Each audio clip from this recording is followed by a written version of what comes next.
All right, everybody, welcome to Let's Make It Weird. My name is Matt. My name is Julian. And we are here to talk today about the Dulce Base. Yay, everybody loves it. Well, I think I can name a person who doesn't love it, but...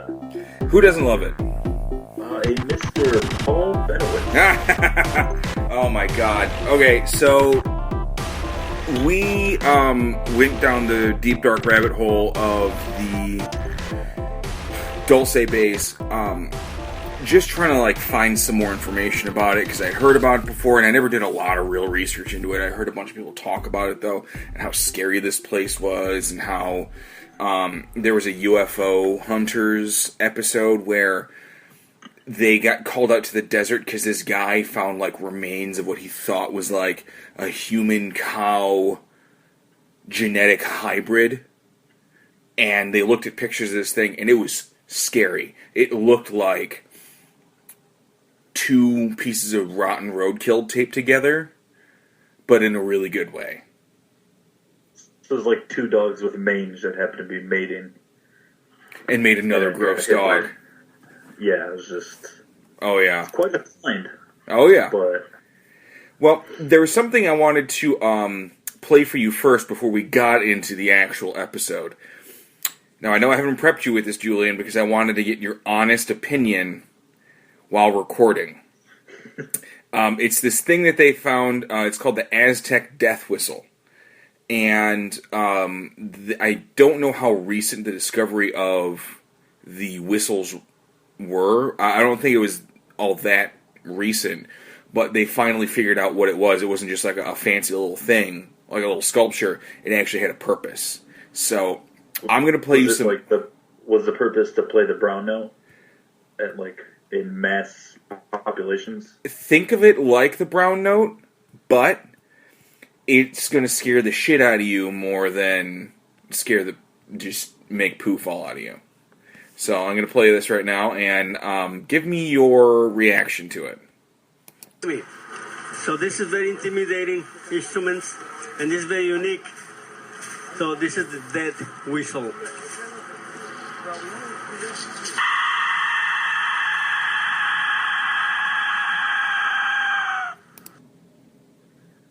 It reminds me of the screaming goat. I think they might have captured the sound of the screaming goat. He was just warming up there, okay? Oh, okay. There's more. Hold on to your britches.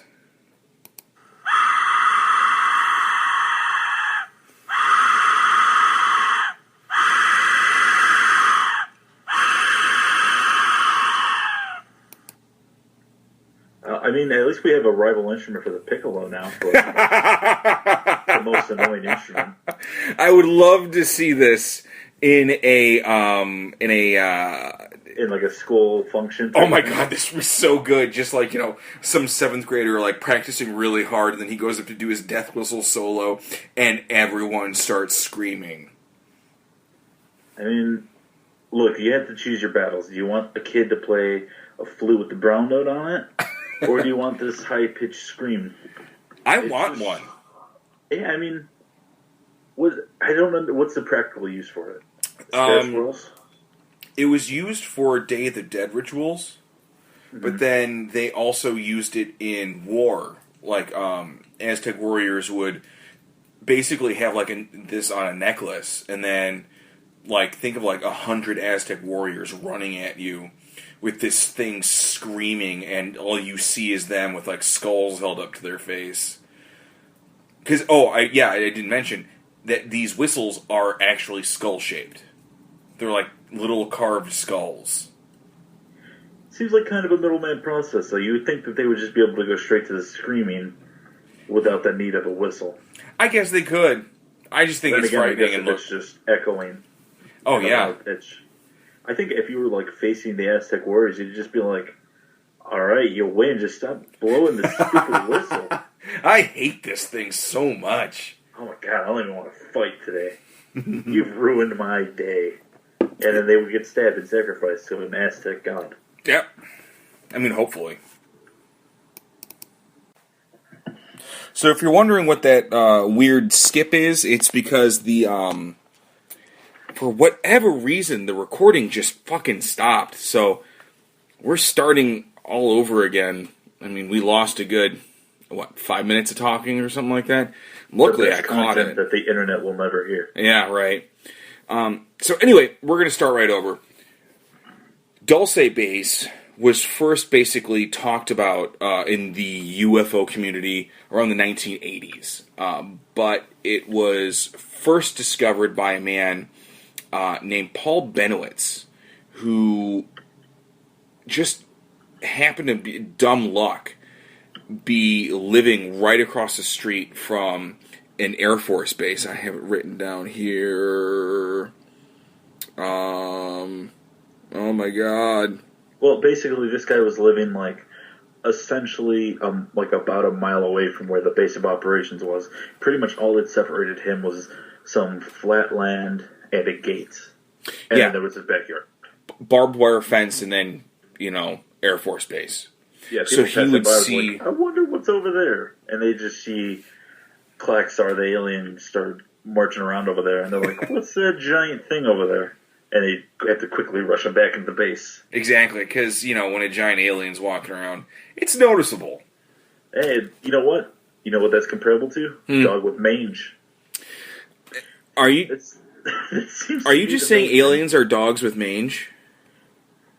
That's what the government wants you to think. Oh, okay. I haven't heard that theory before, but I'm glad to know. I'm going to put that in my my Tumblr.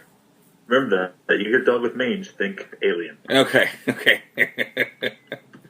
Anyway, so he, Paul Bennewitz is just such an interesting guy.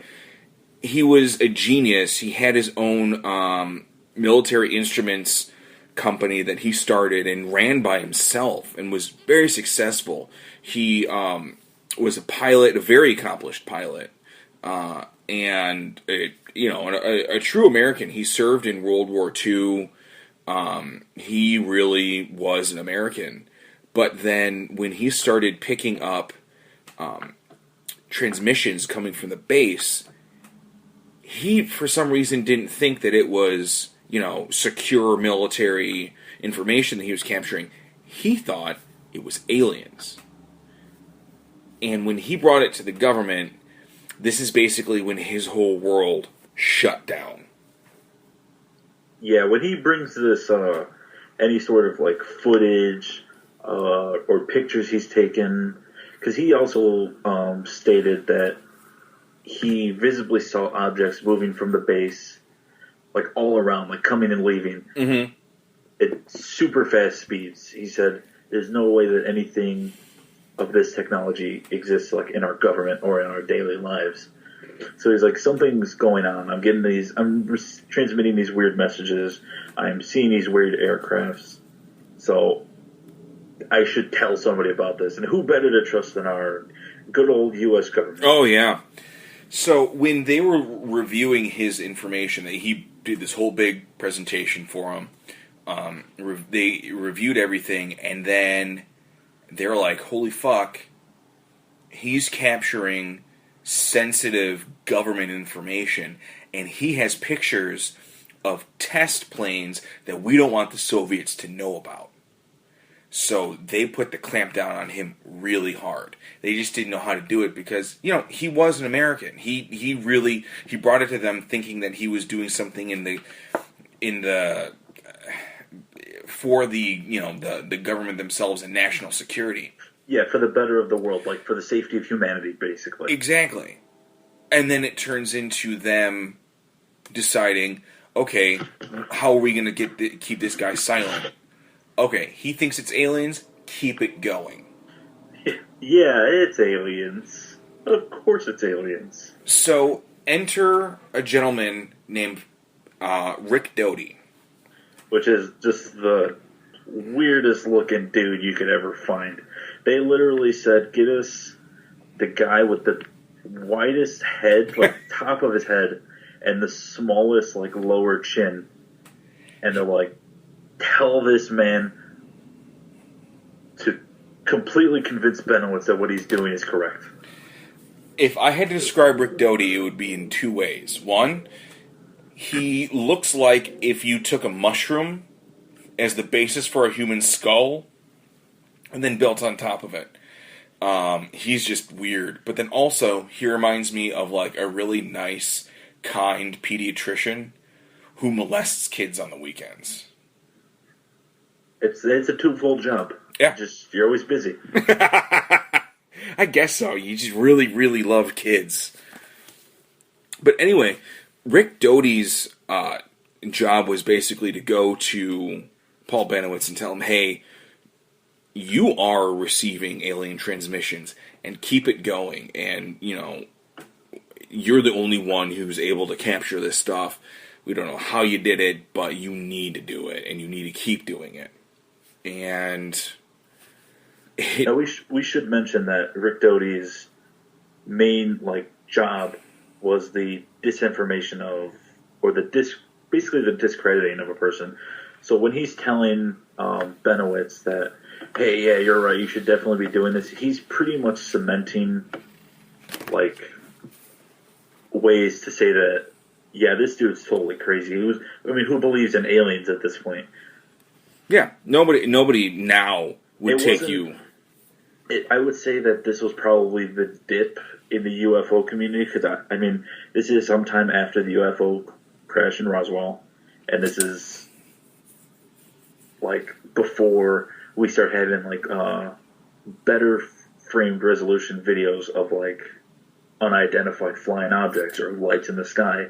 So this is sort of the slow period of when it all happens. There is a community, but it's one that meets in a Vegas hotel room. Once a year. Yeah. So this is not exactly a big community where you're going to get a whole bunch of rousing support. No, and just the fact that you're pulling from the fringes of society. And it's not that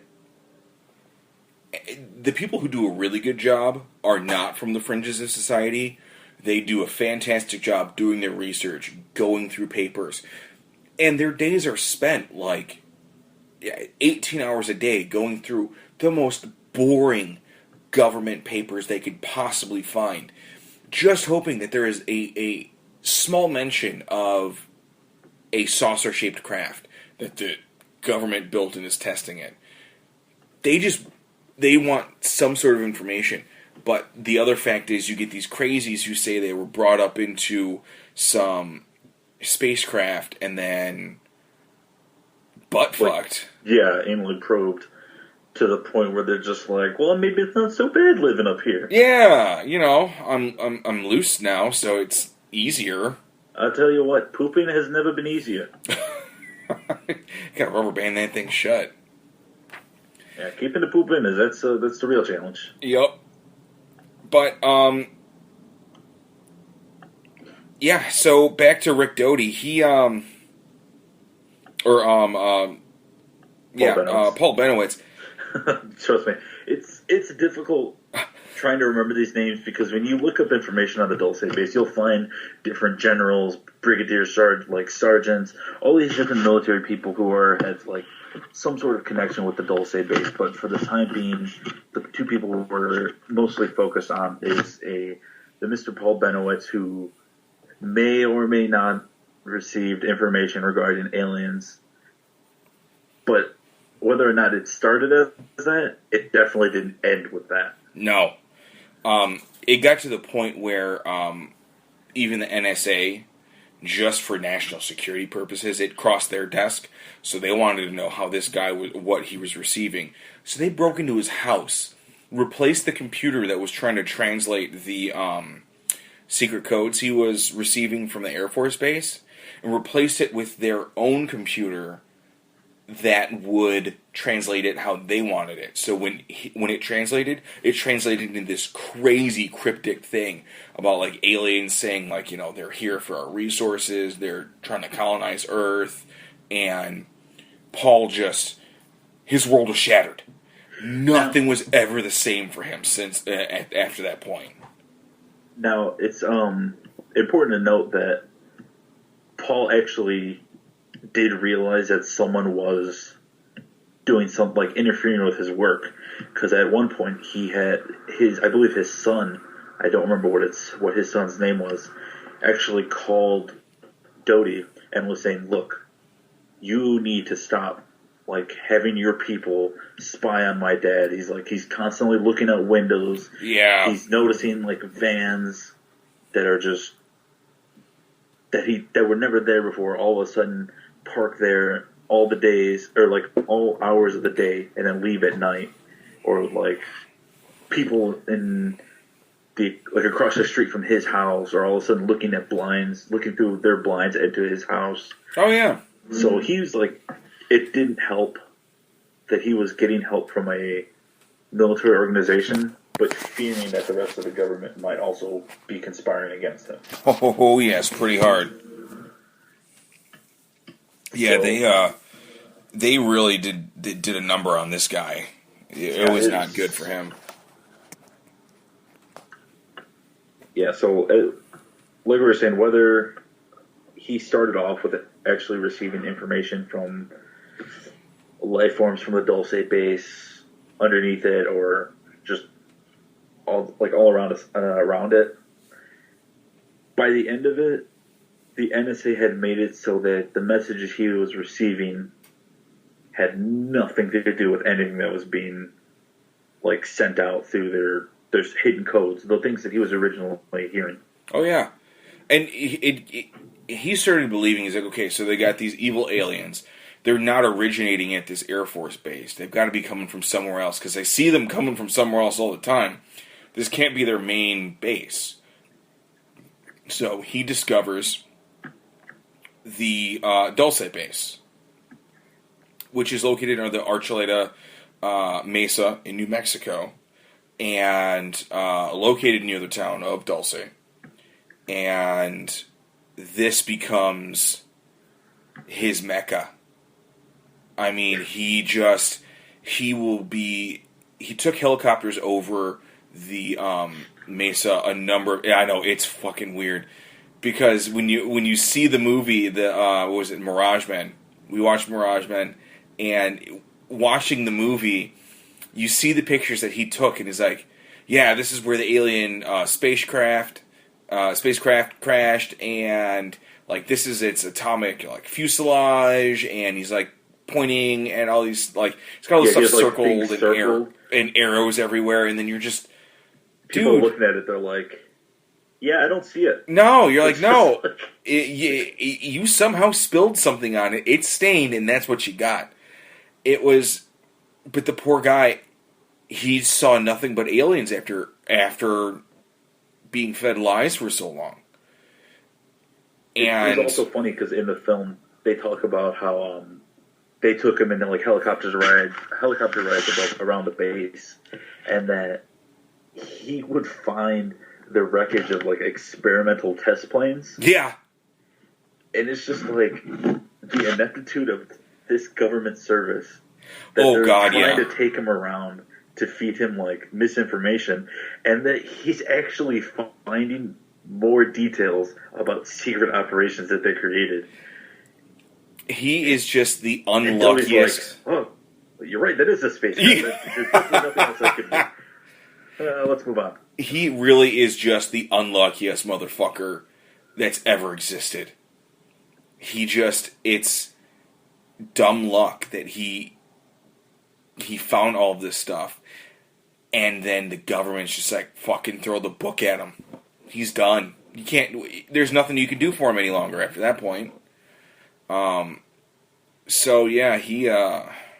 It also didn't help his case that when he tried to take this to other organizations, like if he tried to take this to the what was it? It was like the NSA. He tried to also get in touch with like the president and other people in high positions, and they're like, "No, this is not real. What are you talking about?" Yeah, his Air Force buddies are like, "No, man, you're onto something. You definitely got this." Yeah, he would get letters back from the president's office saying that, the U.S. government has no interest in UFOs, and then there's Rick Doty there just saying, "Yeah, dude, there is UFOs. You're on the right path." It's like, and Rick Doty was Air Force intelligence, so if somebody who works in the intelligence field is telling you something's real, there's only two ways you can take it. Either he's a spook and he's lying to you, or he's actually telling you the truth because he wants you to know the truth, But I think just Paul was just a little too trusting. Yeah, I think Paul Bennewitz he stumbled upon something at first and he just went running with it. Yeah. And there was just no stopping it. And then, like, Rick Doty, even at the end of, like, Paul Bennewitz, like, before he got, like, not incarcerated, but put away in a mental health facility by his family, who, boy, that was a rough patch. Yeah, Christmas was weird after that, huh? Yeah, he's like, they're real, damn it, they're real. Yeah, Dad, yeah. I know. Here's your Christmas present. It's aliens. Yeah. No, I'm just the entire time I'm finding all this information, I'm just thinking to myself, wouldn't it be easier just to fucking kill him? Probably. Wouldn't it just be easier just to go into his house, shoot him and his family while he's asleep, and then be done with it? Because nah, that's too easy. Oh, it's too easy. The government doesn't work in easy ways. I know. It's too easy just to go in there and spend $25 and shoot a guy in the head, then literally waste millions of dollars staging faked crash landings, and then finding real crash landings of actual experimental aircraft, and then like having him potentially expose, secret information coming out of this Air Force base. It's like, dude, just put a bullet in his head. You have to think, like, all the times Doty accidentally led him to these test facilities. Yeah. He didn't have the gun on the side, and he's like, maybe it would just be easier if I just... Push him out of the plane. You're in a plane, just push him out. He can't fly. Rick Doty doesn't know how to use his hands. He's an alien. God, that's right. He's great in disguise. I forgot he's just he's an intelligence guy, so he doesn't do any of the dirty work. He hires people to do that. Ugh. But, I mean, in the end, Rick Doty even says, he's like, he claims that he went to Paul and he's like, Paul, this is getting a little unhealthy for you. There's no aliens. There never was. And you gotta stop because you're gonna lose everything. And then... Yeah, and then he's Paul... Like, I went to Paul, not as Rick Doty, the government disinformer. Yeah. But Rick Doty, that's the good friend. Yeah, no. I think you've got those two confused, sir. He's like, yeah, in the end, I became his friend. I made him waste a lot of his life. But you know what? We were good friends. Yeah, and you're just thinking, like, okay... Paul invited me to all the barbecues. You guys were such good friends that you pranked him for years of his life. So it's like, dude, you could frame it however you want. You're still an asshole.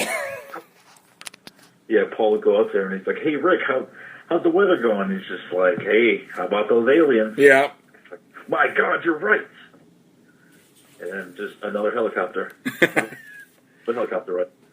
But at the very end of it, Paul was... sent to a mental health institution because he could not separate fact from fiction any longer. He ruined his life because he believed one man so thoroughly. But then when it really comes down to it, there is some evidence that there is, or was at one point, a base underground near Dulce, New Mexico. Yeah, that brings up the question is, was Rick Doty a good disinformer, or was he just another pawn used by the government, and Paul Bennewitz actually was on the right track for a certain amount of time? Could be. And, I mean, that could be explained why the NSA got involved. There was some work nearby from the Rand Corporation, which... I don't know if you looked into the Rand Corporation at all. These guys are nuts. They were they're not a government think tank, they're a private think tank that works for the government and does a lot of government work. But then it turns out, like, they have, like, advised them on everything from, like, new mining, techniques and drilling techniques to like how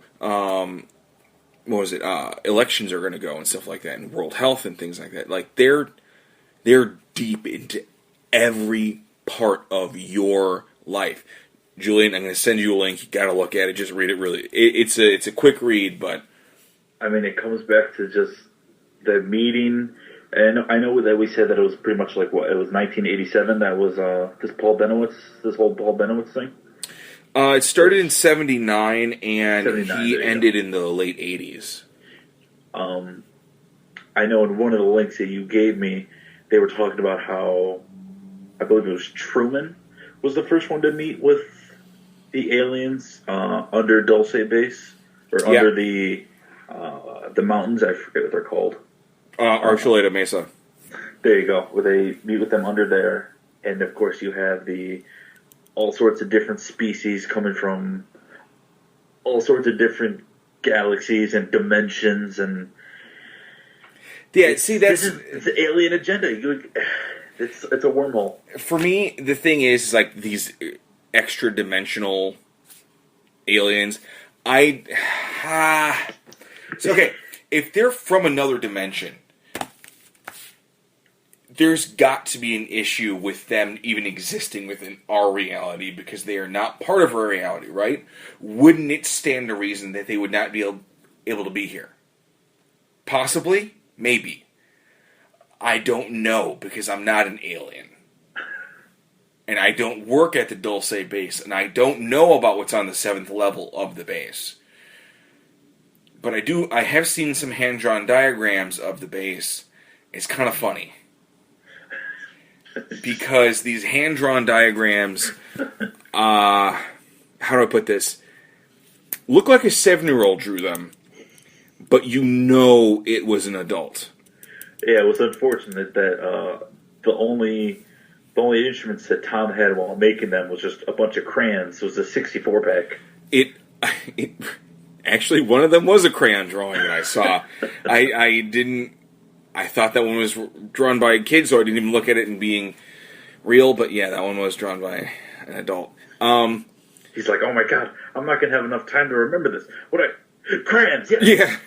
It's like seriously, dude, just get a graphic designer and describe it to him. Just have him do a really good job because you never know when they're gonna come erase your mind. Well, get the graphic designer to do it, and then have them erase his mind, and then you're perfect. They didn't have it then. That's true. All they had was crayons. You got to make do with what you got. No such thing as a ballpoint pen. Well, the two articles that we based a ton of our research off of, now, one of them is an Angel Fire website. And if any of you know anything about Angel Fire, I'm surprised this webpage is still up. Because it has been Angel Fire. I don't think anybody uses Angel Fire any longer. I mean, Angel Fire was back when I was like first getting on the internet, and that was like you started an Angel Fire account if you were like cool and like it was back when there was no lies on the internet and everything was truth. Now except for what's posted on about this alien stuff. Yeah, maybe. It's dubious information at best. I mean, if I'm getting linked to it from Bibliotheca Pleiades, there's probably a chance I'm not going to believe it, but I'm going to go with it anyway. Hey, I mean, you never know. Maybe the craziest stuff is actually real. Yeah. Man, I've been doing some research on voodoo on Bibliotheca Pleiades. There's some good articles on there. Well, now we have a future episode to go on. Oh, yes. But continuing with these 35 aliens. Oh, I want to say that there's only 8 that we currently have named, or that have currently been named. I know we have the Draconians, which are pretty much going to be our overlords one day, apparently. Oh, yeah. According if they aren't already. Oh, no, they already are, because, I mean, they infiltrated U.S. government so fucking thoroughly, and the Illuminati, and just every part of human life they've integrated into. And somehow got the Greys to work for them. I don't understand how that happened. And, of course, they have all the Greys friends who we don't even have names for. Oh, God, no. And then you have, like, the Nordics who, for some reason, despite the fact that Dulce Base seems to be, from one of the articles I read, a rape factory. Oh, boy, that one was... Boy. Saucy? Is saucy the word you're looking for? I don't think it was. I don't think saucy is what I would use to describe that article. But it would definitely change my opinion on the only person affected by the Dulce Base being Bennewitz. Because in that article, quite a few more people are negatively affected by it. Yes.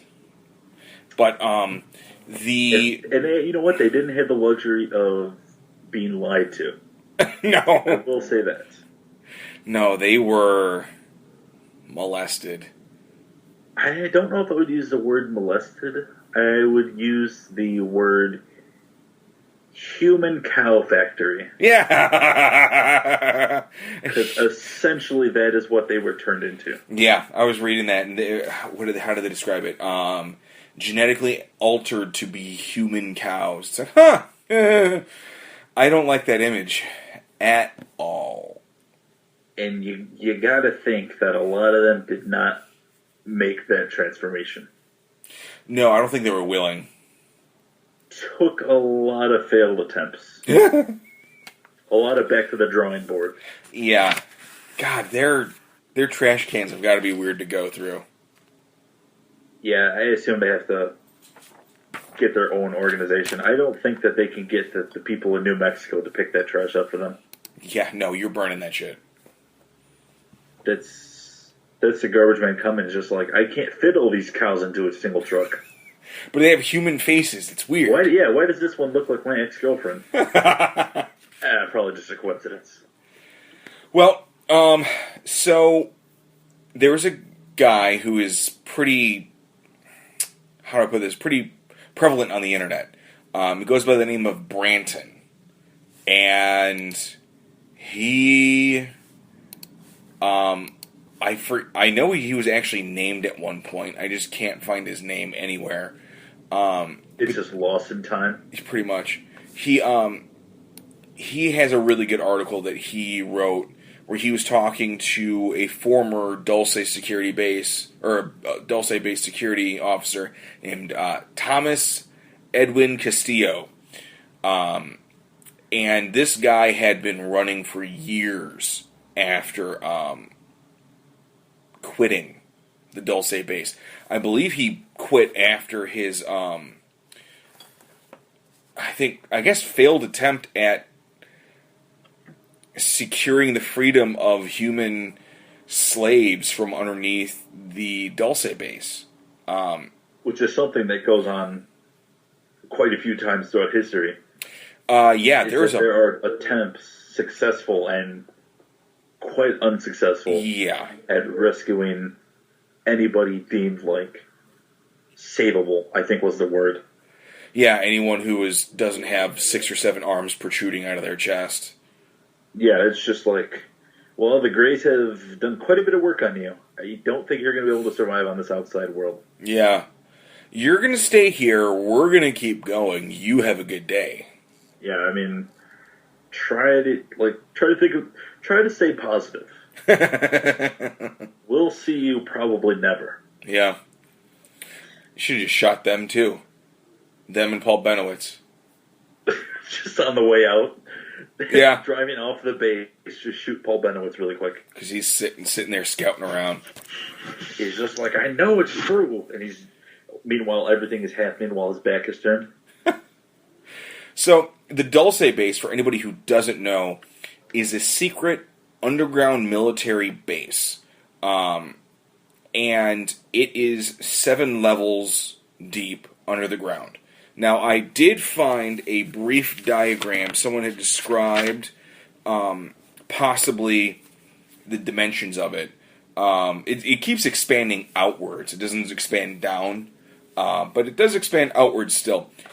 Basically, they said that the first level of the Dulce Base starts 200 feet underneath the ground. Okay. And then each floor is basically about 7 feet in height. Except when you get to the 6th or 7th floors, which they range from 45 to 60 feet tall, and in between each floor is 45 feet of dirt.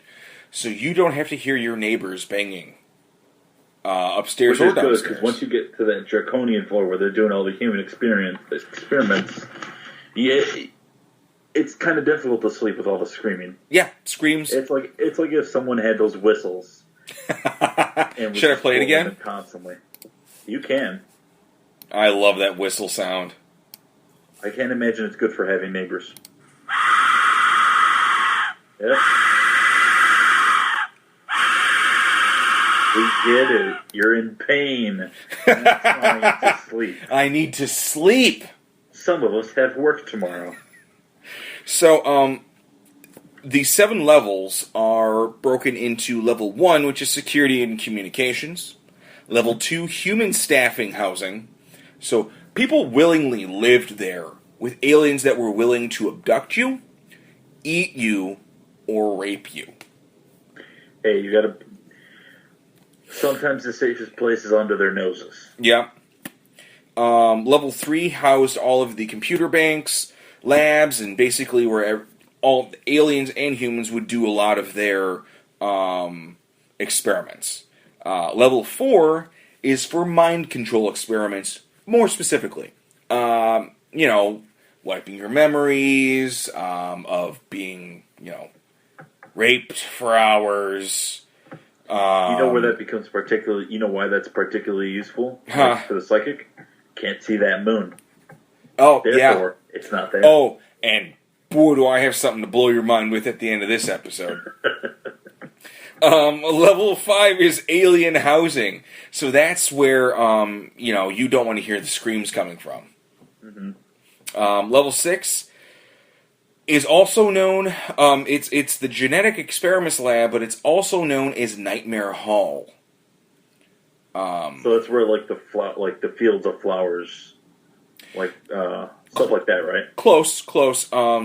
You'll have, humans that are, multiple times in a lot of these articles I was reading, they were calling them subhuman, which I felt was unnecessary. You didn't need to call them that. They're already genetic experimentations.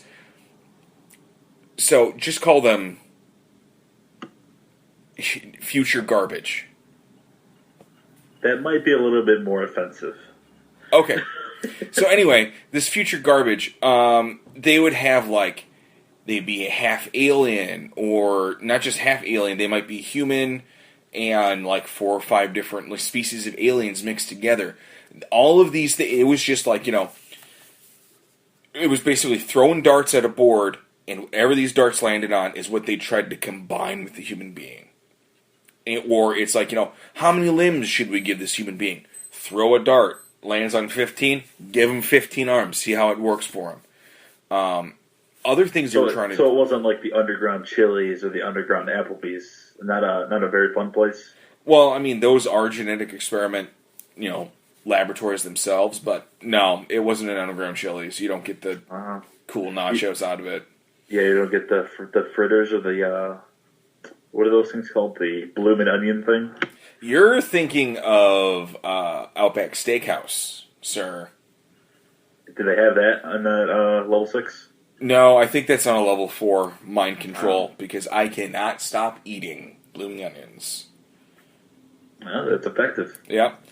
But yeah, level 6 is where where all of the genetic experimentation goes on, and it is apparently not pretty. But level 7 is also fun. It's called cryogenic storage. That sounds better than level 6. I guess it would be. I guess if you're deemed fit enough to last, they'll just freeze your butt and then keep you around for a little while. Yeah, you know what? I'd rather come around later when they've done a lot of their experiments. What if they're saving you for more experiments, though? You're like leftovers. I guess, but still, I don't think I would want to be the first rounders. I guess it's true. Look what happened with the whole NASA spaceships and stuff. You on those first rounders, you exploded. But at least at the end, you got to come back for a little bit. Yeah, right. Eventually, you exploded, but you have all that time of not exploding. So basically, the Dulce Base was started around 1940, I believe. Yeah, I think they said like late 40s, because I do believe they said post World War II. Okay, and they did a lot of work digging down in there to the point where they found a bunch of natural caverns that were already housing aliens that were living underground, separate from the aliens that were here working with us. So apparently Earth is just chock full of aliens that we have never been able to find. If it is this easy for just people to like poke a hole in the ground, because there are stories that I was reading in these articles where, particularly underneath, like, you know, the Church of Latter-day Saints, like their main tabernacle, I think that's what it's called, in Salt Lake City, people were just like trying to like do renovations under their like homes, and just fell through the ground, and then they find like 6 or 7 like tall grays like shooting laser beams at them. It's fucking frightening. But now you have an expansion to your house. No, the government came in and sealed them up. Yeah, sealed up the hole, and then I think they tore down the house and then moved the family away. So it's gotta be a little bit hard to explain. Yeah, when you're the government, you don't need to explain anything. You just go in and do it. They're like how do you disinform people who already know it's aliens? You tell them it's aliens, and then no one will believe them. Yeah, right. You absolutely saw aliens. Yeah, and see if the news believes you, because the news is so far entrenched in the government's pocket that, you know, it doesn't matter if they're left leaning or right leaning. They're all wings, as they were put, of the same dragon, and they're like, oh, great. Look, you see people who have been fed to the draconians, and you're like, well, I don't want that to happen to me, so I better just stick with the whole I don't know about any aliens. But the draconians, weren't they? This might be like a separate draconian, actually. Weren't they originally like a bipedal species that lived on Earth? There's a couple ways that it worked. One, they were a species that lived here, and then when Earth was changing, from the time of the dinosaurs, they moved underground, but then they used their superior intellect to travel the stars, and they left some of their people here to try and keep a foothold on Earth and be like, hey, this is ours, you know, no one else can have it.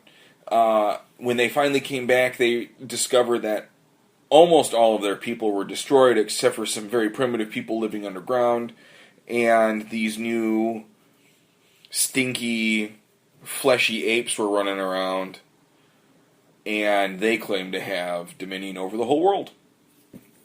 They're like, I can't believe these monkeys survived. Oh, yeah. So they came in, and then they started making deals with ancient humans. I don't get it. Why would you make deals with ancient humans? But they did. Yeah, it goes back to the whole thing of the... I guess it's just a time saver type thing. Why go through the trouble of killing all the humans and saving some when you could just make a deal with them? Yeah, I guess it's true. Why don't you just give us everyone you don't want? And then you guys can probably survive. But, the Illuminati were like, oh yeah, that sounds good, giant lizard man. Yeah, I'll make a deal with you. You are far more powerful than I am. You strike me as a trustworthy lad. Yeah, a 12-foot tall lad, but a lad nonetheless. Yeah, he's like 700 years old. Oh, yeah. Well, things in Dulce Base were going, pretty swimmingly. Genetic experimentations, memory control, future weapons and stuff like that. Everything was going good until the late 1970s, when basically people were tired of aliens stealing everybody. What was the article? What did they say? Young, pretty, white women. White females, yeah. Which is, that's a very specific type and it was specifically the Greys who were doing it. Yeah. The reptilians are like, I'll just eat them when you're done. But the Greys and all of their buddies, it was like a horrible frat party. It really, like, reading these articles, it's like, you're like, these are just frat boys who liquored up a girl and they're just passing her around the room. But no, it's aliens who are feeding off of their fear and then calling their buds over, and they're like, buds, this is for you too, come on in. And, it gets a little... It's hard to read at parts. Yeah, it's like somewhere down the road, Earth just turned into some sort of brothel / rape dungeon.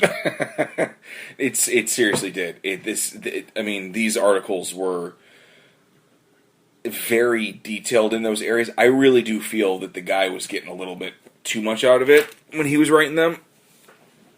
Yeah, so he had to take breaks because he's just getting a little bit too excited. He's like, whew, I'm getting a little hot and heavy from here. Hell, continue this later. I'm going to be having company over soon.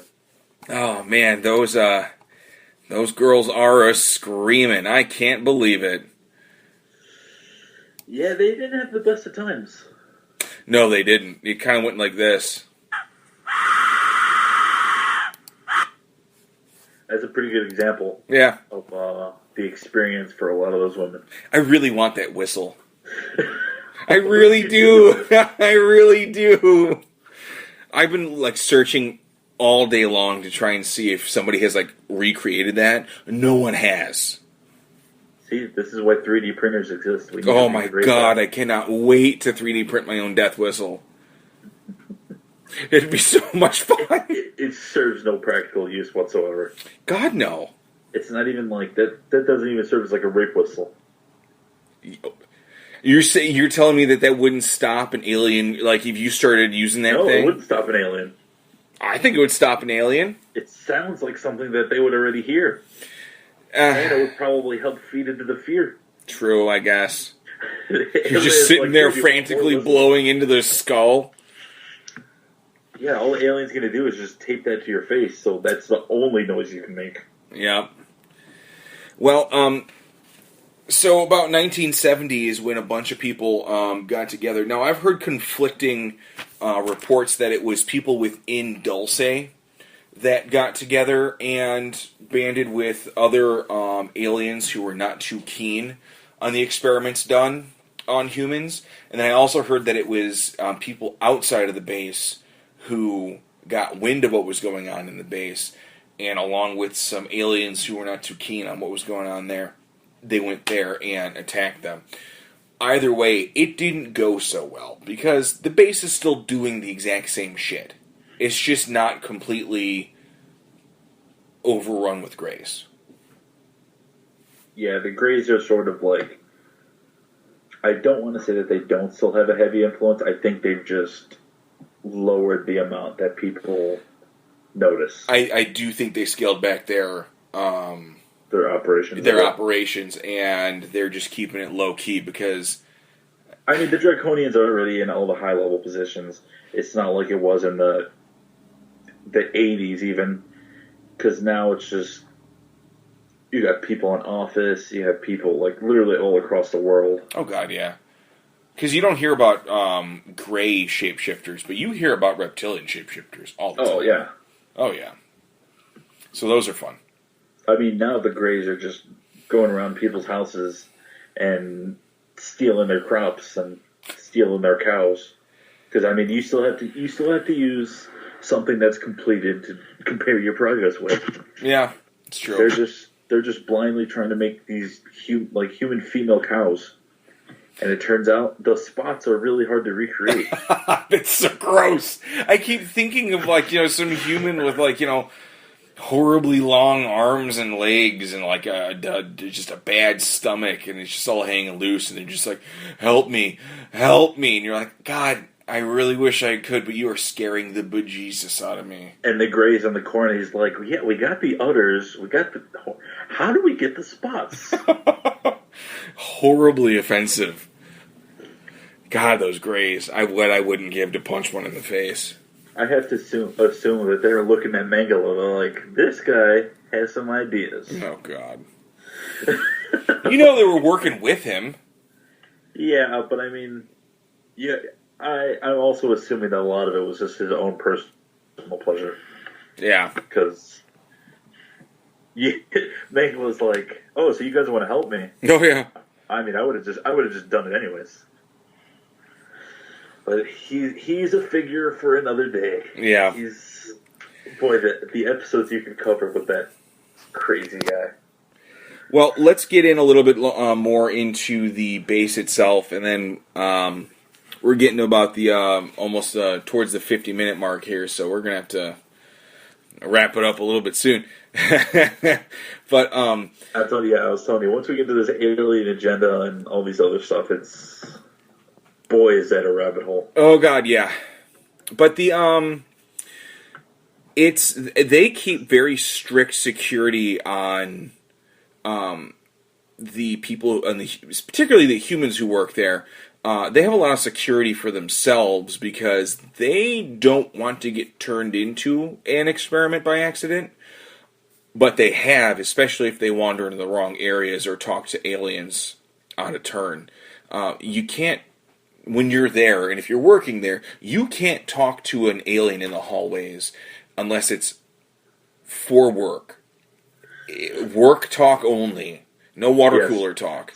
Yeah, I was going to say small talk doesn't work with the aliens. He's like, so how's your day going? I'm going to experiment on you. Yeah. And they're just like, well, I gotta go. I chewed the liver out of a guy earlier just to see what would happen. I need another guy. Can I give you the procurement papers, and can you take that down to HR and get that for me? Oh yeah, I have to assume that the HR at Dulce Base just always has their hands full. That's called security. You have a security guard going like, I was talking to Klaxar, and he was licking his lips a lot when he was looking at me. Yeah, he's a lot of drool coming out of that guy's mouth. He made me feel a little bit nervous. But apparently when you're in the lab areas or by the computer banks, it's a free speech zone, baby. You guys can giggle and laugh and talk as much as you want, but what the hell are you going to talk to a reptilian or a Grey or a Nordic about that they're just not going to look at you with like dead eyes and be like, I don't get it. What's 30 Rock? He's like, yes. I was thinking the same thing when I was experimenting on the woman downstairs. Yeah. And then you're just like, you know what? I don't think human experiments equates to Parks and Recreation, but... Mm-hmm. I want to thank you for trying. Yeah. I wanted to see... I was thinking about How I Met Your Mother while I was, genetically modifying all of the holes in a person's face to seal up, and I just wanted to see how long they could survive without air. It's like, you could just... Like, I would have never thought about that. Yeah, it's like, dude, I'll save you the work. I'll get you a pillow, we'll hold it over their face together, and then see what happens. Yeah, it's just like... We'll work together. There are ways to do this. Yeah. You're creating more work for yourself. But then again, aliens are no nonsense. They're not humor. They have no humor. I'm sure they do have humor. It's just we do not understand it. Yeah, we can't. We're not the species to appreciate it. I'm sure like interspecies stuff is pretty funny. Oh God, yeah. We're just not at the comprehension of it yet. We will one day. But feeding time around that place is also quite interesting. Apparently, the Greys have to eat like this amniotic, like protein soup that smells so disgusting. In bold, no human could stand it, which is interesting. They can't eat regular food. All of their subhuman experiments and slave experiments. They also have special protein diets. The only things that seem to be able to eat our food are the reptilians, which they enjoy a good Hardee's burger. Oh God, yeah. Well, apparently, not only do they eat like raw meat, they'll eat fruits and vegetables too, dude. Yeah, you have the vegan for the draconian on the go. Yeah, there you go. But no, they'll eat pretty much anything that's not nailed down. There was one thing where a guy was talking about how the reptilians were, I guess, joking. I guess is the best way to put it. How they had legends about some of their ancestors eating a whole flock of geese in one sitting. That's just funny. And then right after that sentence, the next sentence was, the reptilians do not eat in front of other species. Probably because it's gross. Yeah, probably like when they unhinge their jaw and swallow an entire chicken, it probably ruins the appetite of some other people. Oh, yes. Especially when it's going down their weird, stretchy throat and you just see it kind of moving. Yeah. Oh, God. And it doesn't make good for Taco Tuesday. No, because you just put down your taco, you're like, I'm done. I can't do it. This was once like one of those cow ladies downstairs. Yeah, and they're like, hey, where did you get this beef from? You said it was locally grown? Where? Yeah, you mean like, how local are we talking about? Yeah. Oh, a floor down? I'm okay. Yeah, I'll pass. Have fun with your nacho extravaganza party. I'm done. Yeah, the work mixers were really rough to get around on the Dulce Base. Sure, you're meeting all the people you've never met before on the floors below you, because it's a nightmare room. Stay away from floor 6. A lot of screaming going on. Oh, yeah. Oh, my God, can you believe what their Christmas grab bag is like? Like, I wonder what it is. Oh. Human face. Yeah. Where's the rest of it? This is better than the ovaries you gave me last year.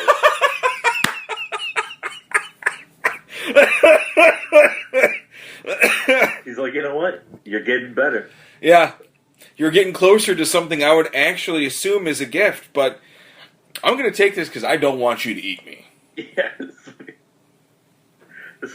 I'm going to do everything in my power to make sure that I don't offend you in any way. Yeah, but apparently the heavy duty socks you gave them just didn't go over as well as you thought it would. It doesn't work with three-toed people. Not with their claws either.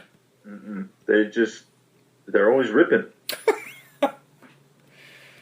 Oh. It's just like, I don't understand why you gave me these rags for my feet. It's just like, they're supposed to keep you warm. I'm cold-blooded. You never appreciate anything. You don't love me anymore, Klaxar! Yeah, it's hard for also to develop any sort of the inner business relationships. They don't seem to last.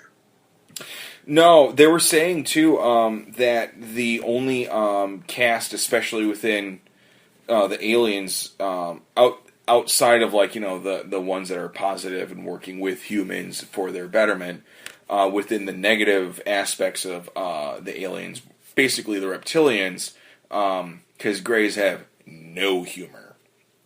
But the reptilians, their leaders seem to have a little bit more personality.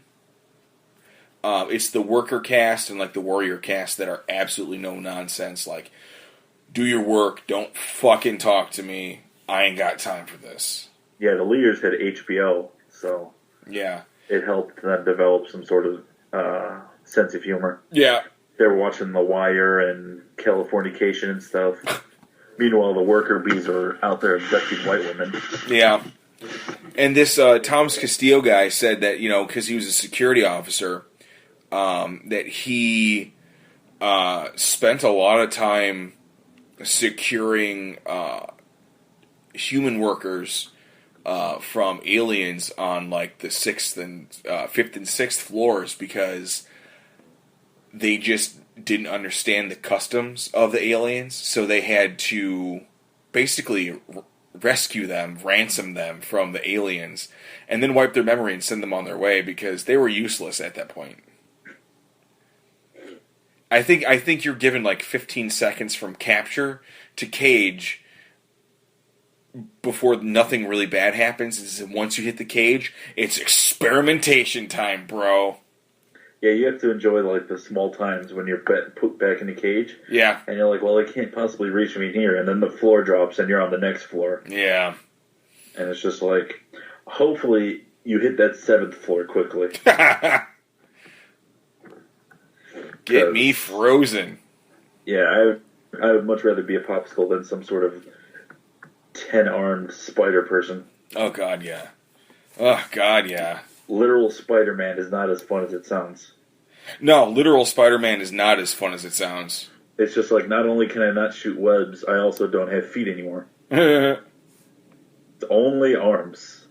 And none of them seem to respond correctly. Well, I think we did a good cursory episode on Dulce Base. I'm sorry if it seemed a little herky-jerky. All this stuff literally leads into separate conversations. It's hard to focus on any one thing. Because, yeah, no, seriously, I'd go like 2 sentences into these articles, and it's like, okay, I got something else to Google. And I got more to Google. And then, like, all these links lead you to all these other things. It's like, and then I sent you something on the Blue Planet Project. I didn't even want to bring that up today. That's got to be its own separate episode. But if you guys haven't heard of the Blue Planet Project, look at it and read as much as you can, and then I guess come back to us and tell us how you feel about it, because it is actually really cool. It's supposedly written from like the secret journals of these two what were they called? I guess scientists who were in the know, and they wrote down everything they could. And then once one of the guys was discovered, he was killed, and then the other guy ran, and yeah, it was pretty nuts. Yeah, I mean, we didn't even touch on Project Aquarius. We didn't talk about the Majestic 12. God, we no. didn't talk about Illuminati's influence in this, and like their influence in other stuff. It's literally like what we keep calling these episodes. It's just a rabbit hole. There's no discernible end. If you're listening to this and you think that we missed something, or that we somehow didn't explain something well, try to do research on Alien Agenda. It's impossible. Yeah, God no. Yeah, you'll. I mean, there are people who've done more research than us, and it's still not clear at all. No, nothing's ever simplified with this stuff. I mean, these articles, if I printed them out, they'd probably be 10 pages long. They don't need to be that long, because all I'm asking you is about the Dulce Base. You don't need to tell me about the fact that you've been running from the government, and you live in some South American country now, and you speak like 3 different languages. I don't need to know that. Tell me more about what the aliens eat. Yeah. All right, but tell them what the small talk is. Yeah, exactly. Let me converse with these aliens. So, guys, thanks for listening. Hopefully, we didn't give you too much information to think about. But hit us up on Twitter. We have a Twitter. Woo. Yeah, it's Make It Weird Pod. Capital M, capital I, capital W, capital P for Twitter.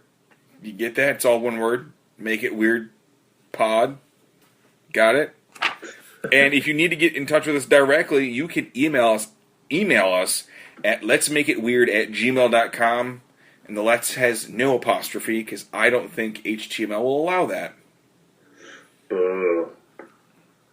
Making us misspell words. I know. Julian, you got anything to say? Be careful out there if you are a white female. Do not trust people who randomly come up to you. Yeah. If they're talking to you at a bar, pepper spray them. Because they are going to kidnap you and turn you into some sort of human cow. Yeah, if you assume that they are a genetically modified alien super soldier, pepper spray them first, then get their information. It's just a safer bet if they're on the floor, then you can get their information. If they turn out to be actual, like a real person, then you know what, buy them a drink. Yeah, pay. Just give them like $20 and say, you know what, my bad, thought you were draconian. Yeah. Can't play it too safe. Yeah. All right, we'll leave it on that. You can't play it too safe. Hey, better safe than sorry. That's what I'm saying. Well, everybody, I'm Matt. I'm Julian. And thank you for listening to Let's Make It Weird. And why don't you keep making it weird, all right? We're also going to... We're going to take it out on my favorite sound in the world.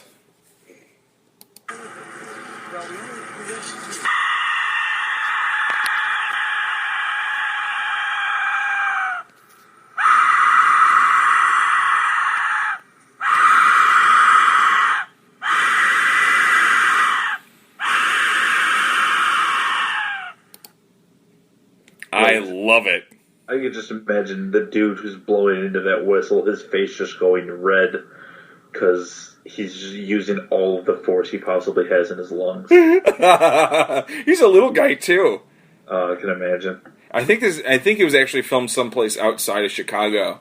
Because at the end of it, he's like, "Imagine if I took this to downtown Chicago down over there." I'm like, "Well, that would be a mess." That would be fun. Yeah. All right, man. I'll see you later. All right, bud.